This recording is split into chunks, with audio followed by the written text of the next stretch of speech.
fortunately, we've got Pete or unfortunately. So Pete is the director of the Quantum Engineering CDT here in Bristol. So it's quite nice to follow up that talk from Pete. Right, yeah. What Bristol's doing. A rival training center. Yeah. Yeah. Do you want I think I can probably do it in here, yeah. take it away? Great. Thanks, Jonathan. Hi, everybody. Yes, I think most of you know me. I'm not Dara McCutcheon, but hopefully we'll hear from Dara later today. I'm the director of the Quantum Engineering Center for Doctoral Training in Bristol, also around since 2014. So a very similar program to what we just heard. Very briefly, you've probably heard of CDTs around the UK in different areas. They're kind of focused PhD training centers, focused meaning choosing a research area. Ours is quantum engineering, and I think we were one of the first in the world to be in this space. We recruit cohorts of around 10 students each year. You do a year of intensive training, lectures, labs, and short research projects, and then you kind of progress into the more traditional 3-year PhD research phase. But there's ongoing training during those 3 years as well. For example, events such as this, which was completely organized and run by Cohort 4 of the QE-CDT, and you can see the kinds of things that these cohorts can do are pretty impressive. So here are some of the people involved in the running of it. Jorge is here taking photos. You're not Jorge. What's going on? I'm not Dara, and you're not Jorge. And several other lecturers, a great administrative team you might have met yesterday, and I think might be here later. A steering committee of senior members at the university, and an international advisory board across industry and other academic institutions. So we're well managed, I think. And the CDT is all about the students. So here's one of the latest photos we have. It's a little bit old now, but I think we've got as many students as we possibly could in there. Being Canadian, I have to say that we take international students. We have one American student in the CDT, and I urge you to guess who that is from that photo. So yeah, it's all about the students. Growing this ecosystem, this pipeline of talent. There's articles about a lack of skills in the quantum technology space, and I think it's fair to say Bristol was quite early in targeting that lack of skills. So the goals of the CDT is to underpin this quantum technology ecosystem. Ecosystem's a word that gets used a lot in this kind of thing, bringing together highly motivated individuals from across disciplines, much like we heard before, and I agree, it's still dominated by the more traditional physics and math, but we're trying to make that get that wider outlook. So I encourage people to apply if you're from the wider background. Prioritizing student choice. So that first year, every CDT is different. But in Bristol, we really take this student choice seriously, so we don't, students do not choose supervisors before they join. They do not choose supervisors in the first year, they choose supervisors at the end of the first year. So we want you to be, as a student, make as informed a choice as possible when you commit to a 3-year PhD. And that's good for the supervisors as well, because it makes sure that the kind of, the relationship there, the best possible relationship between students and supervisors. The goal, of course, this ecosystem, the targets of this ecosystem is across the quantum technology space. So it's no secret that I think the quantum in Bristol was very much driven by the quantum photonics research group, but it's not a quantum photonics CDT. We cover everything. So I've talked about there's a first-year program full of lectures and all sorts of other stuff. The Quantum Innovation Lab is what this event this week has evolved into. I should go quickly through this. We have a program. There you go. Come and talk to us about it if you want. There's a kind of a core program of units that all the students take, and now some elective units that students can choose. And I guess I'll point out that everybody, I think this is a slide coming up, yes. Whether you're coming from a theory background and say you're a computer scientist who's never been in a physics lab, you're or a mathematician, or a chemist or a biologist, everyone is thrown in together, the deep end as it were, from week one, split into teams, and we balance those teams so we get people with a range of skills. And you're in the lab. We have our own lab in the physics department, a dedicated CDT lab where you're trying to, as a team, achieve one of these fundamental quantum experiments. So a Hongo-Mandel dip or a Bell inequality violation.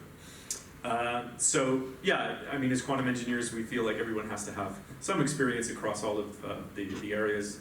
We don't just want theory people who do nothing but theory for 4 years, and we don't just want experiment people who are only in the lab for 4 years. It's all about that interdisciplinarity. And I think it makes the research better for everyone in the end. The other thing a CDT allows you to do is you've got 10 or more very, very motivated, very, very capable people working together for a year.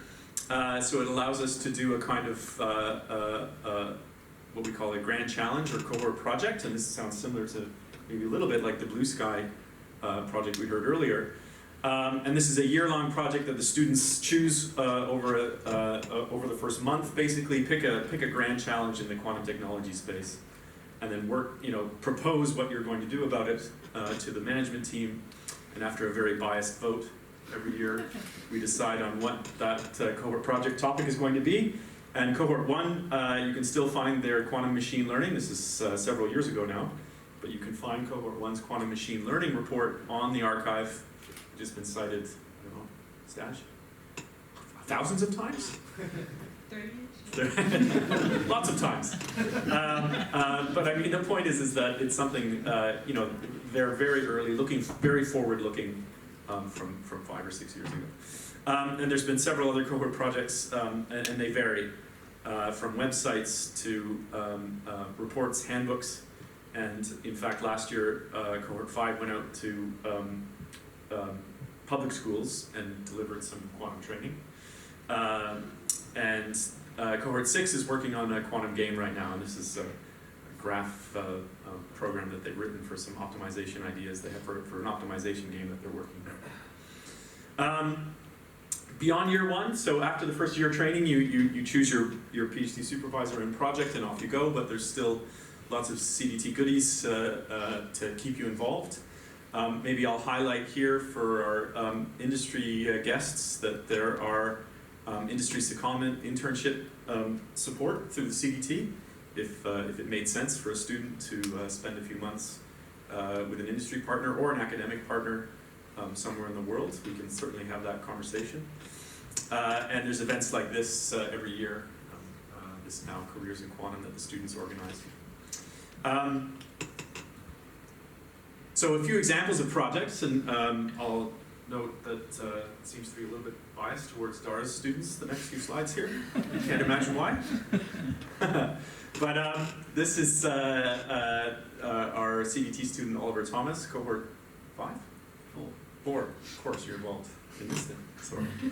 And Ollie's working on multi-mode continuous variable quantum optics and has built a software package modeling some of these systems. This is your schematic for a Hongo-Mandel experiment. Is that right, Ollie? Yeah.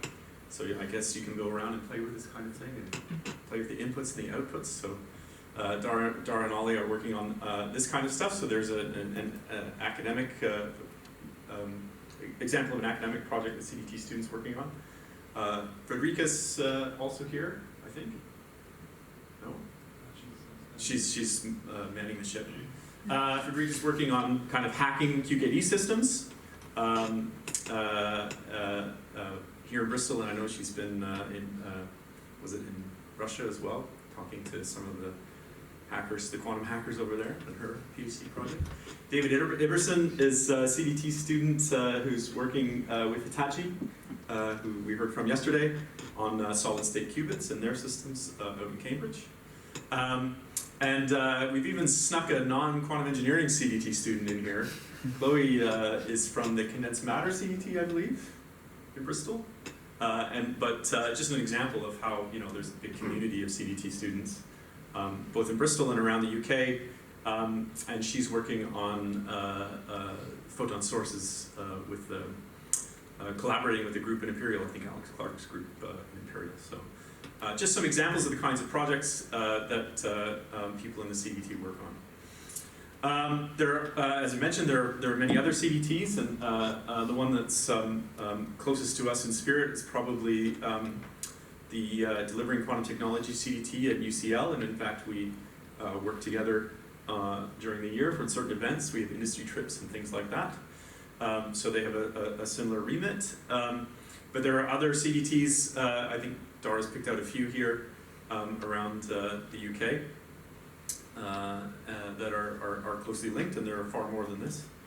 At least 100 CDTs, I think, around the UK were funded in the last round.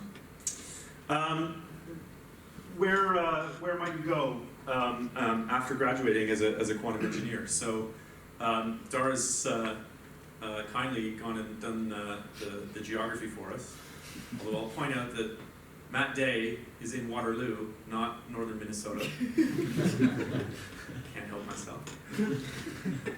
And several other Cohort 1 and 2 students are now filtering into Europe. I think that's Jeremy in Copenhagen and Henry in Brussels, which I think is off a little bit. Several of us still here in the UK, of course. And those are examples of students kind of going into academia. There are examples of students going into industry, mostly startups here in Bristol. Staj is here, which we heard from yesterday. It will be around today, right, Staj? A couple of students off in California, in the heart of Silicon Valley there. A student in Renishaw here in the UK as well. So, I mean, it's roughly 50-50 students graduating from our program, whether they're going to academia or to industry. And one of our students, Alistair, has joined the QTech program, which I think you heard about here yesterday as well, in focusing on entrepreneurship in the quantum technology space. And that's here in Bristol. So people going out into the world, bringing the gospel of quantum technology with them in all these different areas. I mentioned that we had the Quantum Innovation Lab, and now the Careers in Quantum event, this event, yearly event, that's entirely student-run, and has been very impressive. So, again, an example of what students can do. We have academic partners in Canada and Australia. We have the national quantum hubs. All 4 of them are partners on the CDT. Several kind of government-type labs here in the UK and the US. The big players are involved. The maybe not quite so big players, but still big names involved as partners in the CDT. And then most impressively, and this list needs to be updated, but all of the startups and spin-outs that are popping up in this space, quite a few of them are partners, including One Qubit, who we heard from yesterday, at KETS as well. So yeah, we really encourage these partnerships. If there's projects that we can work on together, I think Dara put this in again to hammer home that in the first year of training, each CDT student does not 1 but 2 3-month research projects. And this is a chance for them to kind of dip in their toe in some research area, a chance for a supervisor to try out a student, if you will, with no further commitment beyond those 3 months. And a lot of those projects do evolve into their PhD projects after the first year, but it doesn't have to. And so we feel like it's a perfect opportunity for industry partners, for example, and academic partners to engage with the CDT and see how it goes. Of course, if you're an industry partner and you've already got a PhD project in mind and possible, I should say these need Bristol co-supervisors, but that can be a hands-off relationship in terms of the project, how the project runs day to day. But you can also engage from day one, and we can, we have almost 100 students applying for the CDT every year, and we can help identify students for industry sponsored PhD projects as well for the full 4 years. applications are open for the CDT for a few more weeks. So please, if you're interested, go to the website and drop your application in. We'll be interviewing in March. I guess I'll finish with, we put in the Why Bristol slide. So you're here now, you know how great it is. It never rains here. So this one's a couple years old, but I think I did this, fairly recently. Best place to live outside London. Oh, well. You can't ask for everything, right? I had to put this up. The 50 coolest neighborhoods in the world, number 36, Easton. Hey man, time out. All right? But it wouldn't be Bristol if I didn't put this up as well. So I'll end with that. Thanks everybody. Questions? Welcome.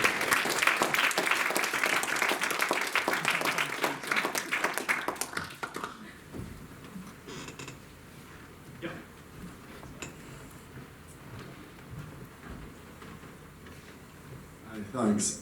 Obviously there's a quantum engineering focus, but Bristol's also got a lot of good foundational work with people like Paul Scripture, I'm sure. Yeah. To what extent is it pushed away from that into like technologies, engineering, or how it works, and could you follow a foundational route? Yeah, so everything, like I said before, everything is open in terms of students choosing their PhDs, and like I say, we've got, looking at Andreas back there, working with Paul. So it is absolutely 100% possible for a CDT student to do a PhD in foundations. Yeah.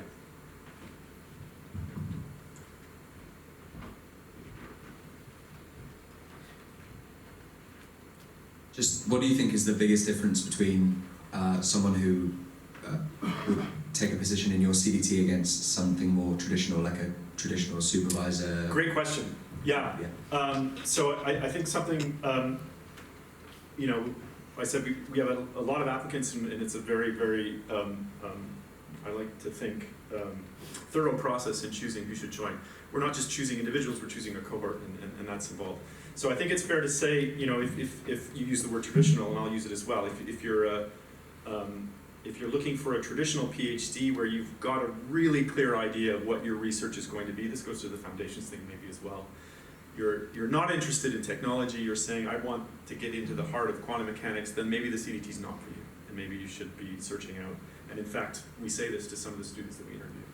As great as the CDT is, it's not for everyone.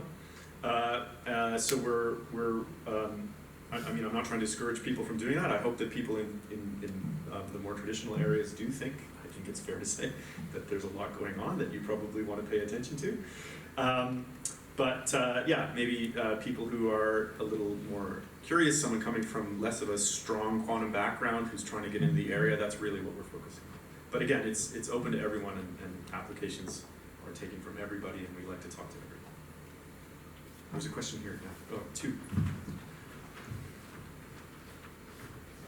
I was just wondering if you could also talk a little about people who've already done a PhD and are looking for postdocs. So the CDT is not a postdoc program.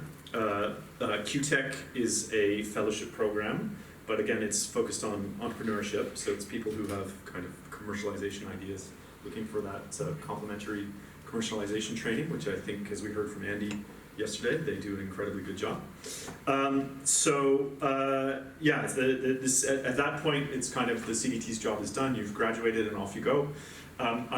All I can say is that the statistics, and we've only started, Cohort 1 just graduated last year, so we don't have a whole massive data set in terms of statistics, but roughly 50% are going into academia, 50% are going into industry. Everyone has found a position. I think that's fair to say, leading our program. So I think we're doing a good job. Dom's looking hopeful. These 3-month projects that you have in the year 1, so you'll probably end up after the selection procedure with a pool of students and a pool of supervisors. So how does it work? Do you match them, or? Great question. So there's 2 calls per year for the 2 projects, about a month before the start date. The call will go out. If you want to be on that email list, let us know, and we're happy to add you. So a call goes out. There's actually a web interface that Jorge has built for a very, I think, we like to think, light touch proposal of what the project would look like. So the supervisor, the potential supervisor, would fill in that web page. They can kind of cut and paste. It's about a page, 2 pages tops, description of the project. It goes into Jorge's amazing system. He turns a crank, and a catalog comes out that each CDT student gets to go through and decide what's your first choice, what's your second choice, what's your third choice. And then we have a meeting where we put those choices together and resolve any conflicts. And it works pretty well. About 3 times as many projects as students. So to manage expectations, not every supervisor who puts in a proposal gets a student. That's absolutely the case. But, and I'll say this as a potential supervisor, I'm all for the students. I think it's great for the students. So that's the way it goes. Yeah. Any others? Yeah.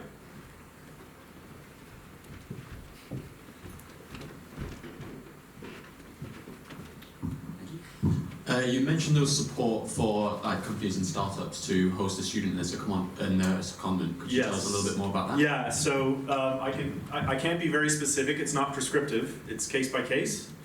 But we do like to encourage our students seeking this out. However, they have a supervisor and a research project and a PhD thesis that needs to be written. So in no way, shape, or form are we going to sacrifice or impinge on that. So if it made sense, and basically the CDT's role could be someone who's looking for an intern can come and talk to us, and we can advertise it to the students. And then, it definitely, the decision definitely has to be made at the level of the student, the supervisor, and the possible internship. And then the CDT does have resources, as I've just described, logistical and perhaps even financial, to help that internship happen if it makes sense for everyone that's involved, and if the CDT feels like it's a benefit to our students and the CDT employer. But if it's an industry partner who's looking for someone, we would definitely expect them to come to the table in terms of supporting that student. Yeah. Have you ever had anyone, or if you haven't, what would be your view on someone who's applying to your CDT potentially not straight away after their master's or after their first degree? Yeah, we absolutely have. Okay. And I'm sure there's more than one example, but there's certainly one in Cohort 6. And Alex here. Yeah, we're not too prescriptive on the application process as well. We want to cast as wide a net as possible for this interdisciplinarity reason, amongst others. You don't have to have a first in physics to apply. That's certainly not the case. We look at everyone. I think it was said yesterday at one point, your kind of letter of interest or your cover letter is perhaps the most important thing, rather than a list of grades. So we try to do our job of digging in, and because it's a non-traditional program, to use that word, we're looking for a wider group of people. So absolutely, people with experience after their undergraduate degree are more than welcome.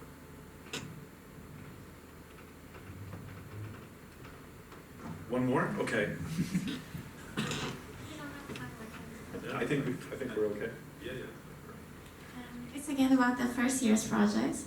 3 months is a rather short time. Yes. So how do you make sure that these projects are actually done, and is there a report or Yep. presentation? So one of the projects is a report that the student submits. Their supervisor and a CDT staff member marks that report. So that is an assessed unit in the program. The other project has to be a presentation, which they give to their cohort mates, and I'm looking at Jorge because Jorge is usually the one that does this. They present to the cohort and a staff member in order to be assessed as well. So it's there's credit points and a proper assessment in the physics, the 21-point scale. If anyone's familiar with this stuff, it's all done and assessed properly. It is not again, managing expectations, we don't expect research papers to come out of these. And we make sure to tell the students that because that's unfair.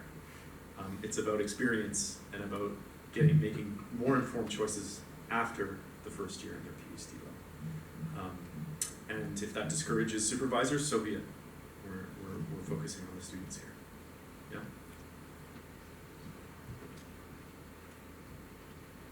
Can I get down now, John?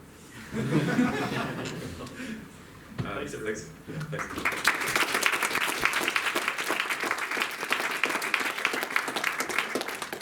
So that's the